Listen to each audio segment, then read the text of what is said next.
메리 크리스마스, 메리 크리스마스. 네, 주님 오셨습니다. 오늘은 이제 예수님께서 이 세상에 탄생하신 날입니다. 예수님의 탄생의 소식은 너무나 기쁘고 또 좋은 소식이 아닐 수가 없습니다. 왜냐하면 예수님께서는 바로 우리를 구원하기 위하여 이 땅에 오셨기 때문입니다. 이 성탄절을 맞이해서 우리에게 필요한 것은 바로 이 성탄의 기쁨입니다.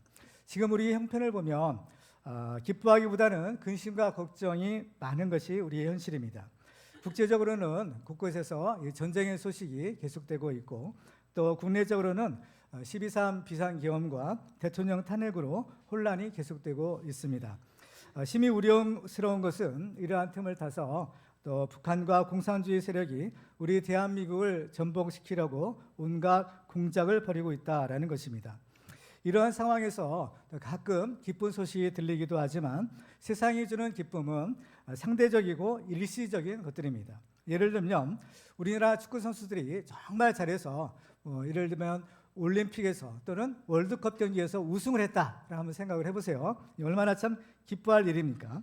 그렇지만은 다른 한편으로 생각해 보면 우리나라 선수들과 경기를 해서 패배한 나라의 선수들, 또 그 나라 국민들의 또 안타까움과 슬픔은 얼마나 크겠는가. 또 이렇게 생각을 해보면 우리가 이 세상에서 누리는 기쁨이라는 것은 진정한 기쁨이 아니라 상대적이고 또 잠깐뿐이다라는 사실을 알게 됩니다. 그렇지만 천사가 전해준 복음은 온 백성에게 미칠 큰 기쁨의 좋은 소식이라고 했습니다. 그러니까 모든 사람이 기뻐할 수 있는 그 복음이 예수 그리스도의 복된 소식입니다. 오늘 예배드리는 우리는 바로 이 모든 사람들, 모든 백성에게 미칠 큰 기쁨의 소식이라고 했으니까 그 모든 백성들의 우리가 포함된 줄로 믿습니다. 그래서 오늘 예배드리는 우리는 이 말씀을 통해서 하나님이 주시는 참된 기쁨을 누리는 축복의 주인공들이 되기를 주님의 이름으로 축원합니다. 자, 복음이 우리에게 가장 기쁜 소식이 되려면 어떻게 해야 될까요? 첫 번째로 영적 파수꾼의 사명을 감당해야 합니다. 자, 오늘 8절로 10절 말씀을 제가 읽도록 하겠습니다. 그 지역의 목자들이 밤에 밖에서 자기 양떼를 지키더니 주의 사자가 곁에 서고 주의 영광이 그들을 두루 비침에 크게 무서워하는지라 천사가 이르되 무서워하지 말라 보라 네가 온 백성에게 미칠 큰 기쁨의 좋은 소식을 너에게 전하노라 라고 합니다. 온 백성에게 미칠 큰 기쁨의 소식을 전한다 라고 했습니다. 그렇지만은 온 백성에 미친 소식이다, 기쁜 소식이다 라고 했지만 현실적으로는 바로 이 기쁜 소식을 들을 수 있는 사람은 아주 극소수의 사람에 불과했다라는 것을 알 수가 있습니다. 이 사람들은 바로 마태복음에 기록된 3명의 동방 박사들과 오늘 본문에 기록된 한밤중에 양들을 치던 목자들이었습니다. 바로 이 사람들이 아기 예수님께 경배하고 그 기쁨을 함께 누릴 수가 있었던 거죠. 이 두 사람들의 공통점이 있는데요. 그것은 모두가 이 밤에 깨어있는 사람이었다라는 사실입니다. 동방 박사들은 별을 관측하는 천문학자들이었기 때문에 밤에 깨어있어야만 별을 관측할 수가 있었습니다. 또 목자들은 양을 지키는 사람들이었는데요. 주로 밤에 사나운 맹수들이 이 양들을 이제 죽이거나 또 도둑이 그 양들을 훔쳐가기 때문에 낮에는 물론이거니와 밤에 특별히 깨어서 양들을 지켜야만 했던 것입니다. 보통 사람에게서의 밤이라는 시간은 피곤한 육체가 쉬고 잠을 자는 그러한 기간입니다. 그렇지만 그 밤에 깨어 있어야 하는 사람도 있는 것입니다. 예를 들어서 지금 우리 형편에도 보면 병원 응급실을 지키는 당직 의사나 간호사는 밤새 그 병실을 지켜야 합니다. 또 소방서의 소방관들도 깨어 있어야만 언제든지 출동할 준비를 갖추고 있어야 됩니다. 또 휴전선의 병사들도 눈을 부릅뜨고 철통 같은 경계를 서야 하는 것입니다. 이처럼 영적으로도 마찬가지입니다. 영적으로도 깨어 있어야 되는 사람들이 있는데 깨어서 기도하는 성도들을 가리켜서 영적 파수꾼이라고 부릅니다. 이 영적 파수꾼이 깨어서 기도하고 있어야만 자기도 살고 다른 사람도 살릴 수가 있습니다. 특별히 깨어 있는다라는 것은 바로 이 분별력을 가지고 있다라는 것을 의미합니다. 잠을 자고 있으면 도둑이 와도 알 수가 없죠. 그렇지만 깨어 있으면 다 분별할 수가 있는 겁니다. 특별히 바로 이 영적 분별력을 가지고 있는 것이 이 시대에 우리에게 필요한 사항입니다.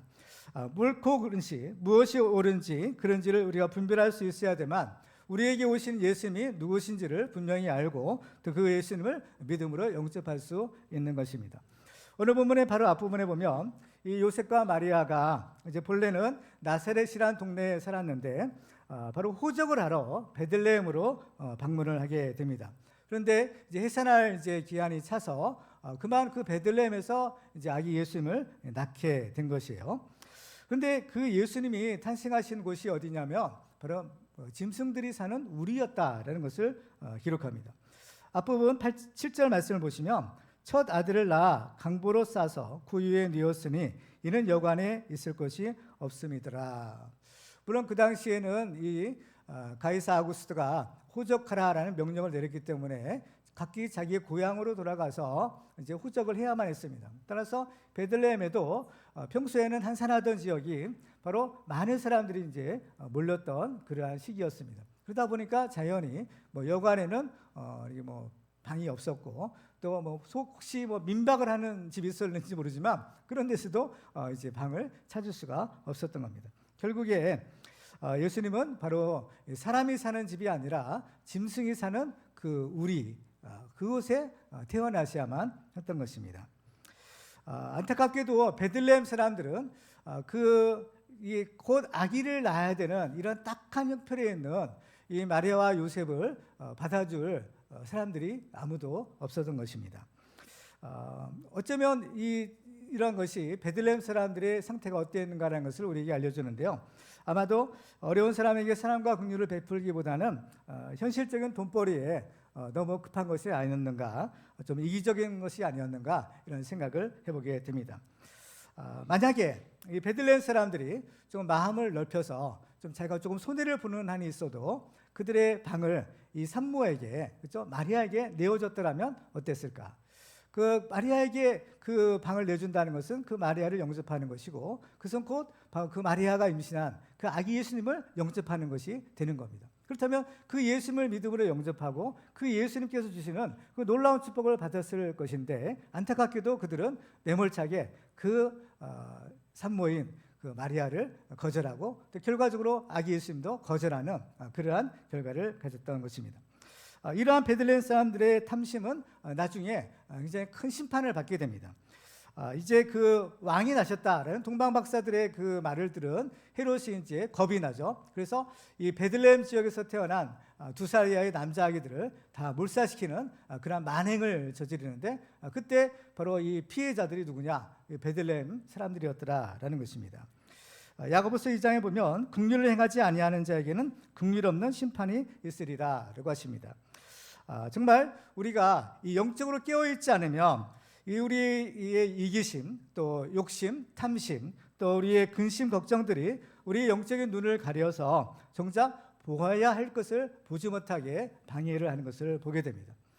사도 바울 같은 경우에도 보면요, 사도 바울은 평소에 그 눈에 비늘 같은 것이 덮여 있었더라라고 했어요. 그래서 부활하신 예수님을 만나기 전에는 자기 눈에 비늘이 덮여 있는지조차 모르고 살았던 것이 바울의 형편입니다.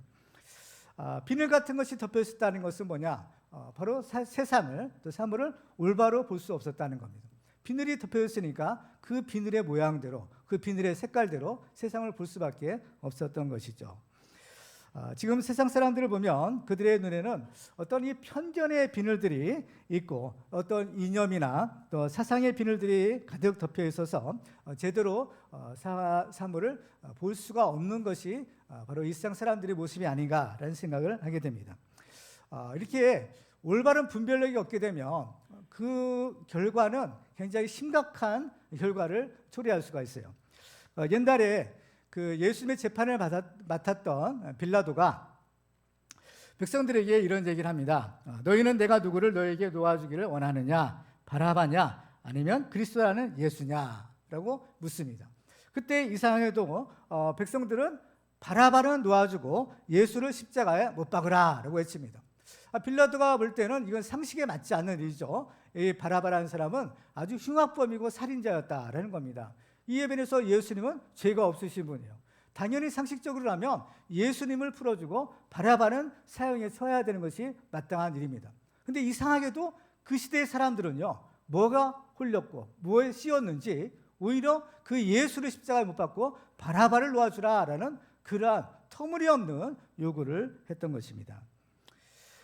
그러한 일들이 바로 옛날에 예수님의 재판에서만 있었던 일이 아니라 지금 오늘날에도 이것이 얼마든지 되풀이될 수 있다는 사실을 우리는 알아야 됩니다. 정말 터무니없는 것들이 지금 이 세상에서 지금 벌어지고 있는 현실들을 우리가 보면 그러한 가능성을 바로 우리가 경계하지 않을 수가 없는 것입니다. 시대가 어렵고 어두울수록 잠들지 않고 깨어있는 것이 중요합니다. 그래서 예수님은 제자들에게 나와 함께 깨어있으라라고 하십니다. 그래서 누가복음 12장 36절에 보면 예수님이 이런 얘기를 하십니다. 너희는 마치 그 주인이 혼인집에서 돌아와 문을 두드리면 곧 열어주려고 기다리는 사람과 같이 되라. 주인이 와서 깨어있는 것을 보면 그 종들은 복이 있으리로다. 내가 진실로 너에게 이르노니 주인이 띠를 띠고 그 종들을 자리에 앉히고 나와 수종들리라. 주인이 혹 2경이나 혹 3경에 이르러서도 종들이 그와 취하고 있는 것을 보면 그 종들은 복이 있으리로다 라고 하십니다. 이제 예수님께서 다시 오실 때에도 어떤 사람은 마치 밤에 도둑이 오는 것처럼 오는 사람도 있고 또 잘 준비된 신부가 신랑을 맞이하는 사람처럼 그 예수님을 맞이하는 사람도 있을 것이다 라고 말씀합니다. 세상이 점점 악해지고 죄악으로 어두워진다 하더라도 우리는 늘 깨어 기도하는 영적 파수꾼의 사명을 잘 감당하셔서 이제 다시 오실 예수님을 기쁨으로 맞이하는 우리 모두가 되기를 주님의 이름으로 축원합니다. 두 번째로 복음이 우리에게 가장 기쁜 소식이 되려면 오늘 예수님을 만나 경배 드려야 합니다. 자, 오늘 10절과 11절에 보시면 이렇게 기록합니다. 우리 같이 한번 읽어볼까요? 시작. 천사가 이르되 무서워하지 말라. 보라, 내가 온 백성에게 미칠 큰 기쁨의 좋은 소식을 너에게 전하노라. 오늘 다윗의 동네에 너희를 위하여 구주가 나셨으니 곧 그리스도 주시니라. 아멘. 이 천사가 전해준 복음은 바로 온 백성에게 미칠 큰 기쁨의 소식이라고 했습니다. 그러면 그 기쁜 소식은 과연 뭐냐라는 거죠. 그 내용이 과연 뭐냐라는 거죠. 그것은 바로 예수 그리스도의 탄생인데 바로 11절 다시 한번 보면 오늘 다윗의 동네에 너희를 위하여 구주가 나셨으니 곧 그리스도 주시니라. 바로 이 예수가 누구냐라는 겁니다. 이 예수님은 구주요 곧 그리스도 주시다라고 말씀합니다. 구주라는 것은 구세주를 말하는 겁니다. 이건 뭐냐? 우리의 구원자라는 뜻인 거예요. 바로 우리는 구원을 받아야 될 대상이 되는 겁니다. 왜? 바로 우리의 죄로 인해서 바로 죄에 매여 있고 죄의 종노릇 하고 있고 또 마귀의 종, 사망의 종노릇을 하고 있기 때문에 우리를 구원받아야 될 사람들인데 바로 우리를 구원하실 분이 누구냐? 바로 우리의 구세주 예수 그리스도다라는 것이에요. 그러니 우리는 그 예수님이 오신 이 사건이 우리의 구원이 되니까 우리는 기쁘고 즐겁고 하나님 앞에 찬양드리지 않을 수가 없는 것입니다. 마태복음 1장 21절에 보면 마리아에게 성령으로 잉태된 것이 나타났을 때 천사가 요셉에게 이런 얘기를 합니다. 같이 읽어볼까요? 시작. 아들을 낳으리니 이름을 예수라 하라. 이는 그가 자기 백성을 그들의 죄에서 구원할 자이심이라 하니라. 아멘. 그렇습니다. 예수님은 우리를 구원하기 위해 땅에 오셨습니다. 예수님은 우리를 구원하기 위해 오셨는데 여러분은 구원받으셨습니까? 아멘. 할렐루야. 그렇습니다. 예수님이 우리를 구원하러 오셨고 우리가 그 은혜로 구원받았다면 바로 이것이 예수님이 오신 목적이 성취되는 것입니다. 그런데 우리가 구원받은 것은 우리의 공로로 된 것이 아니래요. 에베소 2장 8절과 9절에 보면 이렇게 말씀합니다. 같이 읽습니다. 시작. 너희는 그 은혜에 의하여 믿음으로 말미암아 구원을 받았으니 이것은 너에게서 난 것이 아니요 하나님의 선물이라. 행위에서 난 것이 아니니 이는 누구든지 자랑하지 못하게 함이라. 아멘. 그렇습니다. 우리가 예수 믿고 구원받았다면 우리는 구원받은 사실 그 한 가지만으로도 바로 우리는 기뻐해야 할 것입니다. 그래서 이 예수를 믿는 사람들에게 미치는 좋은 소식이 바로 이 구원의 큰 기쁨의 소식이 되는 것입니다. 그런데 그 구세주인 예수님은 또 바로 우리의 주시라라고 했습니다. 주시라. 이게 뭐냐면은 주님이시라는 겁니다. 이 말은 영어로 하면 로드인데 로드라는 말은 바로 하나님을 뜻하는 말입니다. 그러니까 우리가 예수를 믿고 영접을 하잖아요. 예수를 모시고 살아가는데 그 예수님을 내 인생에 누구로 모시고 살아가느냐 이것이 중요하다는 겁니다. 그 예수님이 우리의 주님이 되셔야 된다는 거예요. 어떤 사람은 예수를 믿는다 하면서 예수님을 마치 자기 종부리듯이 하는 사람이 있어요. 제가 필요할 때만 찾고 또 자기가 원하는 것만 이루어지기를 원하는 그러한 모습입니다. 그렇지만은 예수님은 결코 우리의 종으로 오신 분이 아니죠. 바로 예수님은 우리를 구원하기 위하여 자기 목숨까지 바치셨지만 예수님은 우리의 주님이 되셔야 되는 겁니다. 만왕의 왕이신 예수님이신 거죠. 그렇기 때문에 그 예수님이 우리의 구세주가 되기 위해서는 그 예수님을 우리의 주님으로 모셔야 된다는 것을 의미하는 것입니다. 여러분은 예수님을 여러분의 주님으로 모시고 살고 계십니까? 아멘. 그렇습니다. 주님으로 모시는 사람은 그 예수님의 말씀에 순종하는 사람입니다. 예수님께서 이 땅에 오셔서 하나님의 말씀에, 하나님의 뜻에 죽기까지 순종하는 본을 보여주셨습니다. 바로 이것이 하나님을 주님으로 섬기는 모습인 겁니다. 우리들도 예수 그리스도를 주님으로 섬기는 그런 축복의 주인공 되기를 주님의 이름으로 축원합니다. 자, 그 다음에 그러면 예수님은 우리의 구세주요 그리스도 주시라라고 했는데, 그러면 이제 우리가 과연 누가 그리스도냐, 누가 우리의 주님이냐, 우리가 이것을 알아야 되겠잖아요. 그죠? 그래서 이 천사는 목자들에게 그리스도의 탄생의 표적에 대해서 이런 얘기를 합니다. 12절 볼까요? 같이 읽습니다. 시작. 너희가 가서 강보에 쌓여 그 위에 누워 있는 아기를 보리니 이것이 너희에게 표적이니라. 아멘. 표적이라는 것은 어떤 것을 알리는 표시예요. 표지죠. 이 표지가 있으면 이것이 무엇이구나 하는 것을 금방 알 수 있는 겁니다. 그래서 천사가 알려준 그리스도 메시아의 표지는 뭐냐? 한 아기를 볼 것인데 그 아기가 바로 이 구유에 누워 있을 것이다라는 거죠. 왜냐하면 이것은 금방 알아볼 수 있다라는 거예요. 구유라는 것은 그 일종의 짐승의 그 먹이통이에요. 말 구유라고 하죠. 그러니까 왜냐하면 지금 아기 예수님이 탄생하신 곳은 사람이 사는 집이 아니라 짐승이 사는 우리였어요. 그 우리에서 태어나서 그 아기 예수님을 어디다 놓았느냐? 바로 말 구유 위에 놓았다는 겁니다. 그러니까 이것은 금방 알아볼 수 있는 거죠. 세상에 누가 아기를 짐승이 사는 우리에서 낳을 것이며 누가 그 소중한 아기를 어때요? 그 구유 위에 놓을 수 있겠어요? 어쩔 수 없는 형편이기 때문에 그런 거지만 어쨌든 간에 목자들이 베들레헴에 가서 이 메시아가 누군가 라는 것을 금방 알아볼 수 있는 그러한 표적이 되었더라라는 겁니다. 그러면 이 그리스도의 표적이 의미하는 것이 과연 무엇일까요? 예수님은 하나님의 아들이요 만왕의 왕이십니다. 그런데 그 가장 존귀하신 하나님의 아들이 우리를 구원하러 오셨는데, 우리를 구원하러 오셨다면 좀 좋은 곳에 태어나시고 또 정말 존경받는 곳에 이렇게 오셨으면 참 좋으셨을 텐데 우리가 그와 반대라는 겁니다. 이 세상도 낮고 낮은 곳이지만 특별히 이 세상의 낮고 낮은 곳에서도 가장 낮은 곳, 사람도 아니고 짐승이 사는 그 우리에 태어나시고 더군다나 그 짐승의 밥 먹는 그 밥통에 그 아기 예수님이 놓였으니, 그렇죠? 이게 과연 무슨 뜻이냐는 거죠. 이것은 바로 이 아기 예수님은 가장 낮은 곳에 오셨다는 것을 의미하는 겁니다. 가장 낮은 곳에서 가장 힘없는 모습으로 오셨다는 거죠. 보통 이제 그 새끼들 있죠. 짐승들 중에서도 새끼는 어때요? 연약한 존재입니다. 사람도 마찬가지죠. 사람이 금방 나가지고 어때요? 아무것도 할 수 없는 무방비 상태에 연약한 상태인 겁니다. 그죠? 그러니까 더군다나 짐승이 사는 곳, 그 말 구유에 더군다나 어린 아이의 모습으로 예수님이 딱 오신 거예요. 그러니까 우리가 생각하는, 예상하는 메시아의 모습과는 정반대인 거죠. 우리를 구원하러 오셨으면 좀 힘도 세야 되고, 그죠? 뭐 이런 모든 것에 좀 만왕의 왕이시니까 그래야 되는데 전혀 예상 밖으로 이 말구이의 어린아기의 모습으로 오신 겁니다. 그렇죠?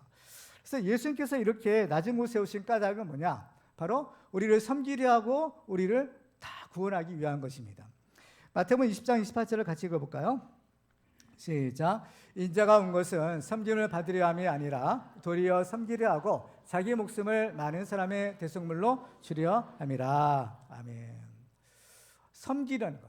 섬기려면 낮은 곳에 있어야 되는 겁니다. 그래서 예수님께서 제자들의 발을 씻겨주실 때도 무릎을 꿇고 발을 씻어주시죠. 그러니까 항상 섬기는 사람은 섬김을 받는 사람보다 더 아래에 있어야 되는 거예요. 그렇죠? 이게 원리인 거예요. 그래서 가장 낮은 곳에 오셔서 우리를 섬기려 하셨고 또 자기의 목숨까지도 우리를 다 주는 섬김을 예수님이 하기 위해서 오신 겁니다. 특별히 예수님께서 오셔서 이렇게 모든 사람들 중에서도 가장 낮은 자리에 오셨다는 것은 뭐예요? 바로 모든 백성에 미칠 큰 기쁨의 소식이라는 데서 우리가 힌트를 찾아볼 수 있어요. 모든 백성이라고 했죠. 모든 사람을 구원하시고 모든 사람을 섬기기 위해서는 모든 사람보다 가장 더 낮은 곳에 계셔야 되는 겁니다. 그래서 예수님은 그 말구유에 오신 거죠.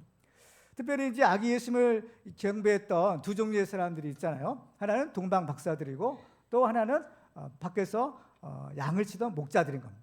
이 두 종류의 사람은 완전 대조적인 사람인 겁니다.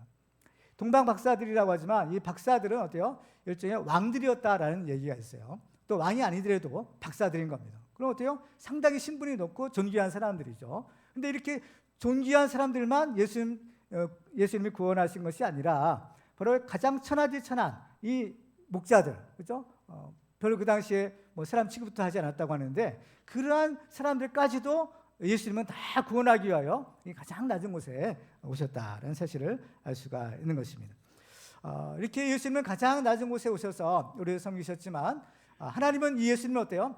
가장 높이셨다라고 말씀을 하시는 겁니다. 그래서 우리도 마찬가지요. 우리도 어느 곳에 가야 바로 예수님을 만날 수 있을 것인가? 그렇죠? 성경을 보면 예수님이 하나의 힌트를 주시는데 가장 작은 자 하나에게 한 것이 나에게 한 것이고 가장 작은 자 하나에게 하지 않는 것이 나에게 하지 않는 것이다 라고 합니다. 가장 작은 자, 그죠? 어디예요? 가장 낮은 자리에 있는 자인 겁니다. 그래서 우리가 예수님을 만나려면 물론 모든 것이 다 계시지만 특별히 가장 낮은 곳으로 가야 되는구나 라는 사실을 알 수가 있는 것이에요. 그래서 이 가장 낮은 곳에서 이 섬기는 삶이야말로 가장 예수님을 닮은 삶이고 또 하나님께서는 그런 사람을 사랑하시고 또 예수님처럼 높여주신다라는 사실을 바로 이 메시아의 표적을 통해서 우리가 배울 수 있는 교훈입니다. 자, 그러면 이제 천사로부터 야, 메시아는 이런 사람이다. 어디 가면 알 수 있다라는 이제 사실을 알았어요. 복음이죠. 그러면 이 기쁜 소식을 이제 들었던 목자들이죠. 목자들은 과연 어떻게 반응했느냐는 거예요. 이 소식을 듣고 그냥 그런가 보다라고만 하면 안 되는 거예요. 이 중요한 것은 이 소식을 듣고 목자들이 반응을 했다라는 겁니다. 반응을. 무슨 반응을 했을까요? 첫 번째로는 달려갔다라는 것입니다. 자, 15절로 이렇게 16절 보면 천사들이 떠나 하늘로 올라가니 목자가 서로 말하되 이제 베들레헴으로 가서 주께서 우리에게 알리신 바 이 이루어진 일을 보자 하고 빨리 가서 마리아와 요셉과 구유에 누긴 아기를 찾아 보고 천사가 자기들의 이 아기에 대하여 말한 것을 전하니 라고 했습니다. 자, 이제 천사들은 어때요?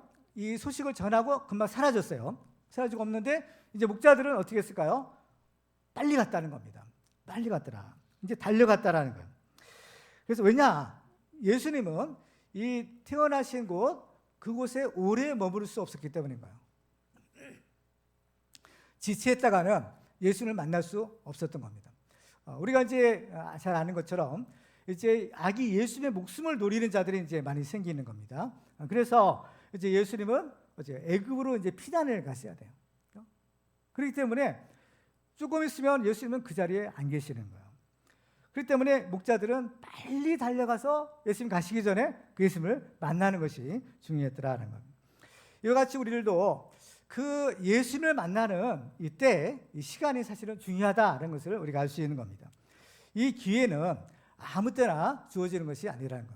또 우리의 기회가 주어져도 그것이 계속될 수는 없다는 것을 알게 됩니다. 그러니까 기회는 항상 잠깐 있다가 사라지는 겁니다. 그래서 우리에게 오는 그 기회, 그것을 우리가 잡아야 되는 겁니다. 그러니까 그래서 우리가 그 기회를 우리가 만들어낼 수는 없어요. 우리 다만 기다리고 있다가 하나님께서 그 기회를 주실 때 그 기회를 딱 잡는 것이 지혜인 겁니다. 그래서 우리가 신앙생활 하는 것도 다 이때가 중요하다라고 말씀하셔요. 고린도서 6장 1절과 2절에 보면 이렇게 말씀합니다. 같이 읽어볼까요? 시작. 우리가 하나님과 함께 일하는 자로서 너희를 권하노니 하나님의 은혜를 헛되이 받지 말라. 이르시되 내가 은혜 베풀 때에 너에게 듣고 구원의 날에 너를 도왔다 하셨으니 보라 지금은 은혜 받을 만한 때요 보라 지금은 구원의 날이로다. 아멘. 그렇습니다. 모든 것이 기회가 있는 거죠. 모든 것이 때가 있는 겁니다. 하나님께서 우리에게 성령의 감동을 통해서 어떤 사실을 알려주셨을 때, 우리에게 기회 주셨을 때 우리는 그것을 절대로 뒤로 미뤄서는 안 된다라는 겁니다. 어떤 생각이 들고 하나님께서 어떤 마음을 주셨을 때에는 그때가 지금이 바로 그때인 거예요. 그렇죠? 절대로 뒤로 미루면 안 되는 거예요. 왜? 이 성령의 감동이 사라져요. 또 상황이 바뀌어져.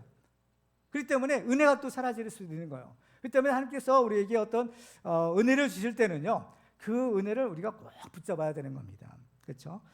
우리가 하나님 일을 하는 것도, 전도하는 것도, 또 우리가 예수를 믿는 것도 다 이 때가 있는 것입니다. 우리에게 주어지는 이 은혜의 때를 절대로 놓치지 마시기 바랍니다. 그래서 우리는 이 목자들처럼 아기 예수님을 나아가는 거, 그렇죠? 빨리 달려갔다 갔는데 우리의 발걸음을 또한 재촉해야 될 줄로 믿습니다. 그리고 또 이 목자들은 빨리 달려가서 누구를 만났나요? 아기 예수님을 드디어 만난 겁니다. 이 소식을 듣고 목자들은 그냥 가만히 주저앉고 있거나 그런가 보다라고 생각하고만 있지 않았고, 그들은 빨리 달려가는 행동을 한 것입니다. 그렇죠? 꼭 그러면 예수님이 이제 탄생하셨다라는 사실을 우리는 이 사람들은 알았잖아요. 천사가 전해준 복음이니까 아는 겁니다. 그렇지만 왜 굳이 이 사람들은 그 예수님을 만나고자 했을까? 그렇죠? 이 만나는 것이 중요한 겁니다. 그렇죠? 만나는 것이 중요해요. 우리의 믿음은 우리의 머릿속으로만 이렇게 머물러서는 안 되는 겁니다. 우리의 믿음은 입으로 고백하고 우리의 행동으로 이렇게 나타나는 것이 중요하다라는 사실을 알 수가 있어요. 그래서 그 예수님을 만나는 사람의 축복, 이 만남의 축복, 결국 이것이 뭐예요? 아기 예수님께 경배드리는 거죠. 그렇죠? 경배드리는 거예요. 동방박사들은 예물까지 준비했어요. 오랜 시간 예물을 준비해서 정성스럽게 준비했다가 이게 준비된 만남을 가졌지만, 이 목자들은 준비되지 않았던 겁니다. 갑자기 소식을 들은 거예요. 그럼에도 불구하고 어때요? 지체하지 않았던 거예요. 왜? 예수를 만나는 것이 가장 중요했기 때문인 겁니다. 그렇죠?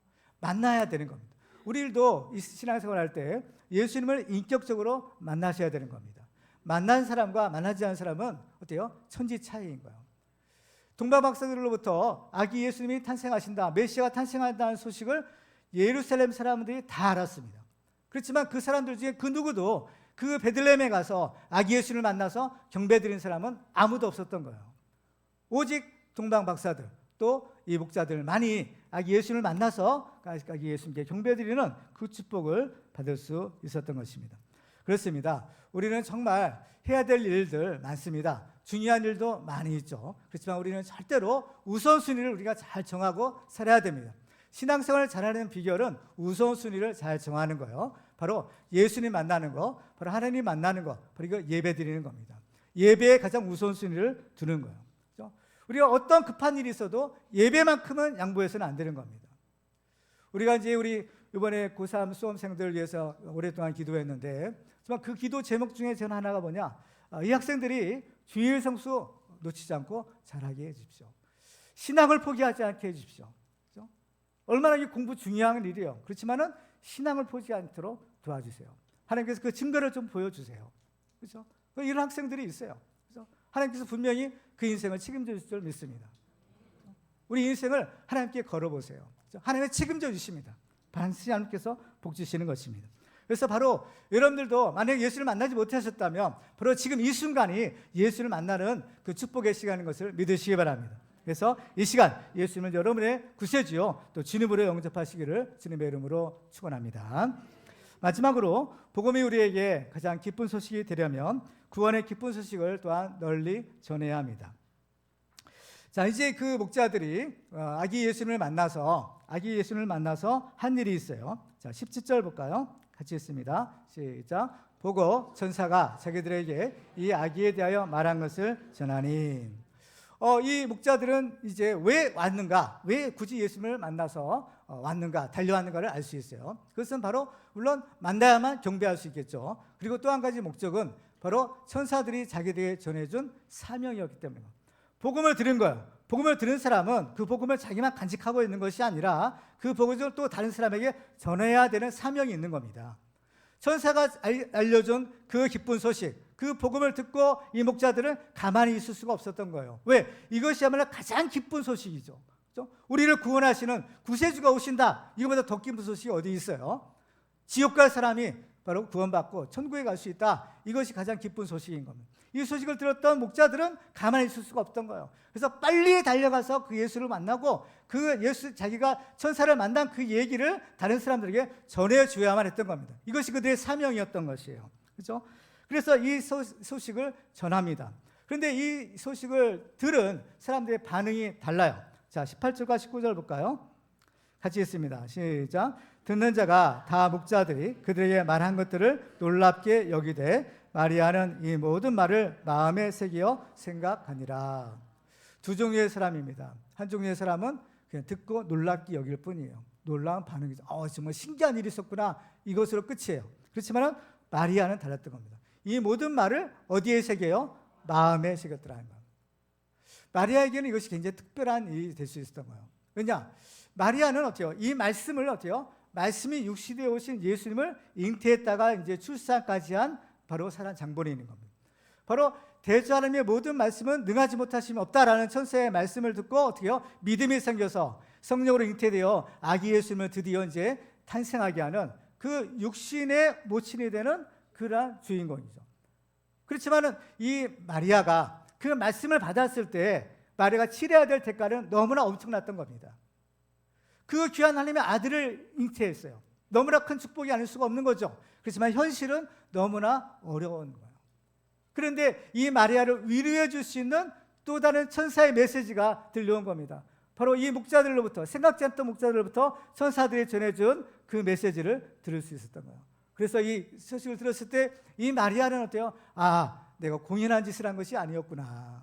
하나님의 모든 말씀은 반드시 이루어지는구나. 이 사실을 확신할 수가 있었던 겁니다. 그러니까 이 목자들이 전해준 복음은 마리아에게 큰 힘과 용기를 가질 수 있었던 거예요. 지금까지도 물론 어려움이 있었지만 앞으로 더 큰 어려움이 지금 기다리고 있잖아요. 예수님이 이제 십자가에 달리셨을 때, 그죠? 그 십자가에 달리신 예수님의 십자가 밑에는 바로 이 마리아가 있었던 겁니다. 그 아들이 십자가에 처참하게 죽어야 되는 그 광경을 바라보는 그 어머니의 심정이 얼마나 찢어지겠어요. 그래서 마치 칼이 내 가슴을 찌르듯 하리라 라고 하시잖아요. 더 큰 어려움이 기다리고 있는 거예요. 그렇지만 그 어려움을 등이 이길 수 있는 것도 바로 이 하나님의 말씀을 신뢰했기 때문인 겁니다. 그렇습니다. 우리는 바로 이제 복음을 들은 사람입니다. 복음을 들은 사람으로서 우리 이 복음을 또 다른 사람에게 전해야 될 사명을 우리가 받은 겁니다. 이 복음은 모든 사람을 구원하는 하나님의 능력이라고 했어요. 우리가 먼저 이 복음을 통해서 예수 믿고 구원받았고 또 이 복음을 우리가 전함으로써 또 다른 사람을 구원해야 될 그 복된 사명을 우리가 받게 된 것입니다. 그렇습니다. 이제 우리는 이 성탄절을 맞이해서 정말 우리가 해야 될 일이 무엇인가라는 것을 발견할 수가 있어요. 그것은 바로 우리가 받은 이 복음을 또 다른 사람에게 전해주는 것입니다. 이 복음은 하나님의 말씀이죠. 모든 사람을 구원하는 하나님의 능력인 겁니다. 그렇기 때문에 우리 이 말씀을 전하는 겁니다. 전하면 누가 역사하실까요? 하나님이 역사하시는 거예요. 성령께서 그 말씀을 통해서 역사하시는 겁니다. 그러면 그 말씀이 검이 되어 성령의 검이 되어 바로 그 사람을 어떻게 해요? 변화시키는 능력인 거예요. 그렇습니다. 우리는 이 할 말씀의 능력을 신뢰해야 돼요. 이 말씀을 우리가 전하는 자에게 주신 축복이 있어요. 자, 마지막 20절을 볼까요? 시작. 목자들은 자기들에게 이르던 바와 같이 듣고 본 그 모든 것을 인하여 하나님께 영광을 돌리고 찬송하며 돌아가니라. 아멘. 목자들은 자기들이 이르던 바와 같이 듣고 본 그 모든 것을 인하여 하나님께 영광을 돌리고 찬송하며 돌아갔더라. 이제 이 목자들은요, 천사들의 찬송과 그 영광에 동참하게 된 겁니다. 천사들이 나타나서 찬양을 불렀죠. 천군 천사들이 찬양을 했다고 합니다. 그 찬양의 내용이 뭡니까? 하늘에는 하나님께 영광이요 땅에는 하나님의 기뻐하시는 사람들 중에 평화로다. 복음이에요. 천사들의 찬양, 이 찬양을 누가 불러요? 이 목자들이 부르는 겁니다. 요한계시록에 보면 하나님의 보좌 앞에 있고 천군 천사들과 구원받은 성도들이 다 하나님 앞에 이 구원받은 새 노래를 부르겠다라고 했습니다. 바로 이 노래를 부를 수 있는 사람, 구원받은 사람만이 부를 수 있는 이 찬양, 이것이 바로 목자들이 부르는 찬양이요 하나님 주시는 참된 기쁨의 축복이었다라는 사실인 겁니다. 그렇습니다. 이 성탄절은 기쁜 날이죠. 바로 이 기쁜 소식이에요. 그래서 이 기쁜 소식이 참된 기쁜 소식이요 우리의 기쁨이 되기 위해서는 바로 우리가 그 복음을 통해서 예수 그리스도를 영접해야 되고 믿음으로 영접하는 것이고, 또 이 복음을 전하는 때 우리는 또 이 기쁨이 배가 되는 그 축복을 받게 되는 겁니다. 사실 내가 구원받은 것도 중요하고 내가 구원받은 것도 기쁨이지만, 내가 복음을 전해서 다른 사람을 구원하고 다른 사람을 살리고 다른 사람을 복되게 하는 것은 더 큰 배가의 축복을, 기쁨을 주시는 겁니다. 이 기쁨을 누리시기 바랍니다. 특별히 이 성탄절에는 우리 모든 가족 식구들이 다 예수 믿고 구원받는 이 축복이 임하기를 바랍니다. 사도행전 16장에 보면 주 예수를 믿으라, 그러면 너와 내 집이 구원을 받으리라 말씀하십니다. 이 말씀이 여러분들의 가정마다 다 이루어지길 바랍니다. 특별히 예수를 믿지만 아직 예수님을 주님으로 섬기지 않는 분들이 계시다면 바로 이 성탄절을 계기로 해서 여러분의 인생이 바뀌어지기를 바랍니다. 예수께서 여러분의 인생에 책임져 주시고 여러분을 구원하여 주시는 그 예수께서 여러분의 구세주가 되시고 바로 주님이 되시기를 주님의 이름으로 축원합니다. 말씀을 맺겠습니다. 오늘 우리는 큰 기쁨의 좋은 소식인 복음을 우리가 살펴보았습니다. 예수께서 이 땅에 오신 이 기쁜 성탄절에 이 복음을 통해서 우리가 큰 기쁨의 축복을 받고 또 다른 사람들도 구원하고 기쁨을 주는 축복의 주인공들, 복의 근원들이 다 되시기를 주님의 이름으로 축원합니다.